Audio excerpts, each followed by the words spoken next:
Hey guys, this is Epic5105, and today we'll be playing what? Oh, never mind. So this is the Tier 7 American Heavy in the tech tree.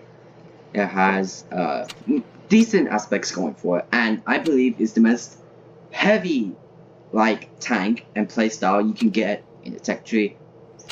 So compared to the other tanks which I've played, which are the IS-3 and Tiger 2, apart from Tiger 2, I believe the T29 is probably the most heavily armored tank and the heavy tank which lives up to the expectations of being a heavy tank. You have an excellent armor profile, if I just bring up the armor, of around 120 on the hull, which is angled to a pretty steep degree if you see there, unlike the Tiger 1, which is completely flat. You also have 76mm on the side, however it is pretty much flat and you won't get any bounces on the side. And you have 51mm of armor on the rear, which like I said, it's pretty flat. You're probably not going to bounce on that. However, the best thing about this tank is probably the turret. It has around 279mm on the front on average, and you can see those two cheeks, how they're pretty angled, which does give it around 100mm more armor worth. Side of the turret is around 127. It's not really angled, however it still does its job, and it's 102mm on the rear. So if you're facing the T29 head on like that, with the gun depressed down and the frontal plate angled because it's looking down at you, you're going to realize that the armor is a lot more thicker than it is on the statistics over here. The hull becomes a lot more harder to pen, and the turret, yeah, you're not going to be able to pen that. The big mantle over there, you can see it takes up almost 50% of the turret space, and there is no chance you are going to pen it, not even with this loading APCR. So now let's talk about the fire of the gun, the firepower. It uses the 105mm T5E1, which is very similar to the gun used on this tank. However, yeah, you can just see, if I just bring this tank up again, there's a numeral up after it. I have no idea what the difference is. However, this gun, unlike the 90mm, has less DPM. However, I believe this gun should be used over the 90mm for one purpose only, that is the penetration. For some reason, it might be matchmaking or it just might be my RNG. I'm being matched up tier a lot more in this tank than I am in, for example, the Tiger 1. In this tank, because I'm matched with tier 8, I need that extra pen. And that pen is given by the 105mm gun that this tank has. With this gun, you have 198mm of standard pen, 245 with APCR, and 53mm with high explosive, which is enough to pen the side of an MT25 or the rear of another T29. Now let's check out some replays which I have, which does demonstrate how you can manipulate the armor of the tank. So let's take a look at a battle in Normandy in the T29, which is coincidentally up tiered. I'm higher tier. So you can see how there is a pretty heavy centric team on my team, and a more medium centric on the enemy team. And you can just see how the mobility isn't exactly the worst, despite the 60-ton weight. I mean, 22 kilometers per hour, it's not bad. You can get up to 30 if you drive in a straight line. Yeah, you can see how I'm slowly making my way to the 30 mark. I'm going towards the B spot, and that's what you have to do in this tank, because the whole armor isn't exactly the strongest, and the lower plate is only like, what, 80mm? So you have to hide that lower plate and upper plate when you can, and when it's not hidden, you gotta angle it as much as cool you can. So I can see I spotted the KB2, and you can see I'm going towards my side to get the extra gun depression, and I have 10 degrees. 10 degrees I believe, not 12 degrees. I can't remember whether it's the EZH which has the 12 degrees or this tank that has the 12 degrees. But it has good gun depression, so ignore that shot I messed up over there. But I could hit that KB2, but he can only hit my turret, which just shows how strong this tank can be when you can use that gun progression.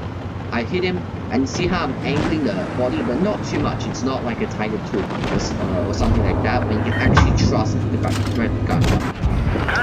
the armor profile on the side scope. I do go up into a face hugging position in the KV2, because the KV2 is a tall target, so he won't be able to hit my ball, and he also has 4-gun depression, so he can only hit my mantlet, and he's even aiming at the mantlet. He's trying to go for that corner, but I'm just moving my gun in the way, and that is what you should do. Give that extra space armor, which does help block the shell sometimes, especially the HE or HEAT heat. I can see the steering Emil. I don't want to risk it hitting the close hanger. I hit it in the ammo rack, deal 4, deal 2. We are currently winning on supremacy, so I'm not exactly too worried. Thank you for the compliments, Hellcat. Yes, you can see him bouncing off my turret, showing how strong it is. The steering Emil has ammo rack, nice.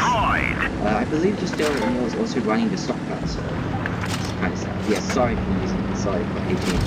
After playing the National for a bit, which was a very annoying tank, I know how annoying it is when you get HE in the side for 450, 500. Anyways, we are pushing towards the A cap, and we spot the T29 AT and the KV1S. I expect the T34-1 should be able to deal with the AT pretty quickly, so I am going to go try and counter the KV1S. He misses his shot, I believe, on me, and yeah, his 20-second reload is going to put him at a pretty bad disadvantage. I put a shot into his track, immobilizing him. Sorry about that lag over there. And can I get another shot on the T25? Oh, that is a pretty strong armor profile. I'm gonna go for what I imagine is the lower plate. Ah, it's just a trap, never mind. And I don't believe we're gonna be able to get the HE shot on for that extra damage. Oh, okay, it doesn't look like we'll be able to get the shot on. So that is our first battle, which shows the armor profile and how you can use it in a way which does hide your only weakness, which is your upper plate, and use that beautiful 105mm gun that you have. So the second battle, you're gonna see how good the armor can be once you do use it properly. So we do have again a pretty heavy centric team on our team and a medium centric team on the enemy team. However, I do have that excellent gun depression. So in this map, the first thing I will do is peek over that ridge line near base A. That is until we spot an enemy either on the village on the right hand side or passing the A cap left hand side. No idea what my reticle is doing. Yeah, it's back. So you can see uphill. It's not exactly the greatest speed, it's around 13 kilometers per hour. But once we get to that position, you're practically invincible. And I might show you a clip of another battle which shows how much you can bounce, even though I did die because I pushed a bit too aggressive. We spot the Tiger 1, a bit of lag over there. And it doesn't look like we'll be able to get a shot on him. So we are going to push quite aggressively there because our team is deficient on the medium round, so I am going to help them out, possibly to intercept the Tiger. I really want to get rid of that Tiger. It doesn't look like I'll be able to get shot.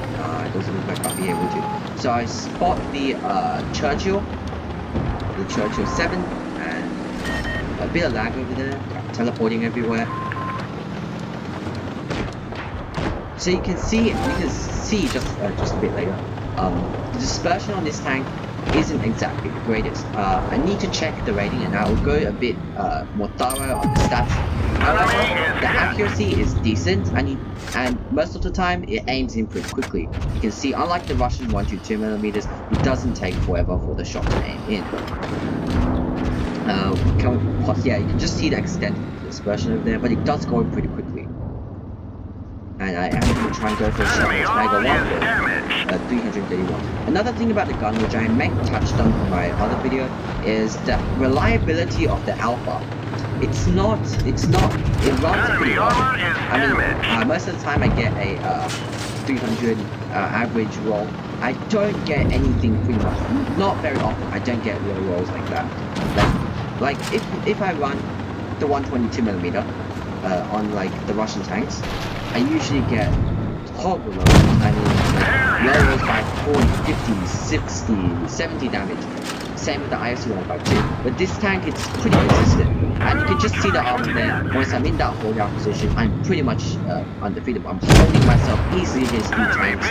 Managed to knock out the Churchill 7. The Tiger bounces me, but the BK doesn't move from the side. We are going to go for the HE on the T29 for 460. And hopefully block the shot from the Tiger. Unfortunately, they both did pen me. You have to realize that the side of the tank isn't the greatest. It's not Russian, or you can't really side scrape it pretty well. You can't really side scrape it at an insane angle, at like 20 degrees or something. However, if you do put it at a very slight angle, I'd say around 5 to 15 degrees, sometimes you can get bounces. But that area around the track is incredibly weak. So you have to... okay, apologies for that, and then a push shot on my behalf. The area around the track is really weak. I've seen, I think it was Drudel, so you got one shot by the SC-152 firing HE in that spot. Okay, not that hit, but it's just showing the amazing gun of the tank. Carol getting off, ram into the tank, finishing him off. No, okay. So this shows the gun of the tank, which is very, very good. And then let's take a look at the last battle in the T29, which is on my rules. The enemy this time have a more heavy-centric team, and we have a more medium and light-centric team. So I am probably going to push near that spot, I think it was base B, and try and use that hold-down position to deal as much damage as they can on the passing tanks.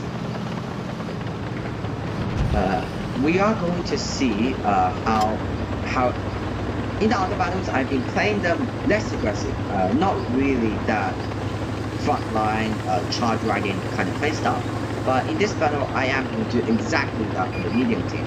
And my speed isn't the greatest, so when I get to the battle I am kind of late. My 30 km/h average speed not really doing so well. You can see how it's dropping to 18 km/h, and I am going to try and use that hold down position if there are enemies. It doesn't look like there are enemies, so I am going to push on the VK 30.60. I spot the Tiger B, hopefully I can cross the pass quickly enough. And you can see the snapshot ability of this tank. The accuracy is decent. Like I said, I'll go through the stats like Dispersion a bit later. But you can see how you can run frontline against these low pen mediums. A nice red over there. And just can't pull up the HE, I'm not going to risk it. I'm going to fire the 8 328. And I am going to show off the armor again when face hugging the KP2. Face hugging in this tank, depends on which type of tank it is. You don't want to risk them hitting your lower plate and your upper plate, which is by no means strong. But the KP2, which has no gun suppression practically, you can only hit by turret. So when you face tanks like that, don't face them because they can't hit. Oh, okay, the KP2 just pulled off a nice HE. And you can see how I'm face hugging the tank. Hopefully I can get a high roll. Yes. So now we're already on 1.7k damage, and we practically cleared the entire medium flank. Now we just have to go into the heavy flank, which seems to be where most of the enemy team is. And you can see going uphill at a very swift 9 km/h. Hopefully that gun compression will aid us in getting a shot on the Tiger. You know what, I'll go for the and you can see the sidearm and the traverse, not exactly the greatest. The traverse is pretty good. It's decent, but not exactly great. There are times when I try to peek to turn over a corner without exposing my side, but due to the slow traverse, I do just reveal my side and get completely wrecked. Because the traverse it's slow, and you have to make sure you're not flanked. Because even with the top tracks, I haven't got a top engine yet, not sure if that's going to make a difference. But the top, even with the top track, It's very easy, and I've done this in training rooms against for tanks like the VK in front of us, the T3485, and several other mobile tanks, which easily outmaneuver and circle me. Which, like I said, the side armor and rear armor are terrible, so you cannot rely on it. Hopefully get a RAM for 89, not that much. So let's take a more detailed look at the stats. You can see, let's take a look at the tanks. So we've been through the armor, so that it's elaborate more on the gun. The rate of fire is around 6 if you equip the gun rammer, which I haven't yet because I am saving credits to fully grind down the Chinese line up to T3242, which I have heard is a very good tank with the alpha. And alpha is something which is very important in my opinion, because having that alpha, like on this tank, and this tank, and this tank, makes enemies a lot more reluctant to peek out. And when you're a medium with only with 500 hit points less than me, I don't think you'll be too keen if I peek out and put a 400 alpha shell onto your side. So that is why I think alpha is pretty important. The rate of fire DPM isn't exactly the greatest, so if a medium does flank you, you are in trouble because you're not going to be able to hit them in time. Your turret does travel pretty slowly, if I can find it, only 28.13 degrees. Let's check out the Tiger 2 for instance. So most heavies do have a pretty a similar turn rate. However, this one, for some reason, it just feels a lot more slower, and it's pretty easy for medium and light tanks to outmaneuver your turret. So unless if you don't have a hill or any cover you can get up to, the Circle of Death will deal some real damage to you, because unlike the IS-3, you don't have the good side armor. Unlike the Tiger 2, you can't really angle it that much, so hold down it is. If we check out the if I can find it, that is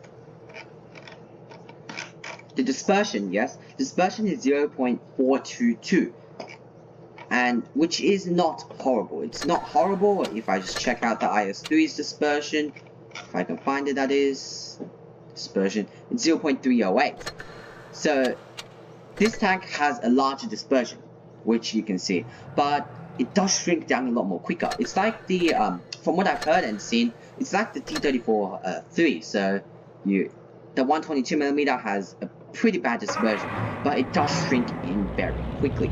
And furthermore, unlike the IS-3 or the IS-152, it's a lot more easier to pull off snapshots in this tank, because snapshots, yeah, they're pretty cool when you just drive by someone and put a 310 alpha shell into them.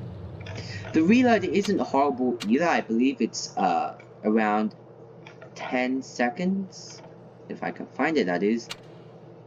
It's around 10 seconds, yes. So for the alpha, it's not horrible. The KV-1S has a 20-second reload for 400 alpha. So it's not the DPM, even though the 90mm may be better, it does is bad if you compare it to other tanks. However, because of that penetration, 198mm, if we just compare with this tank, 203mm, it's enough to cut through anything you're going to see. And even the cheeks of the M6A2E1, you can pen pretty easily with this tank, the gun. So as long as you're in that hold down position, try to not expose your side and rear, and just wriggle because of that giant, not really giant, but still pretty visible cupola on the top.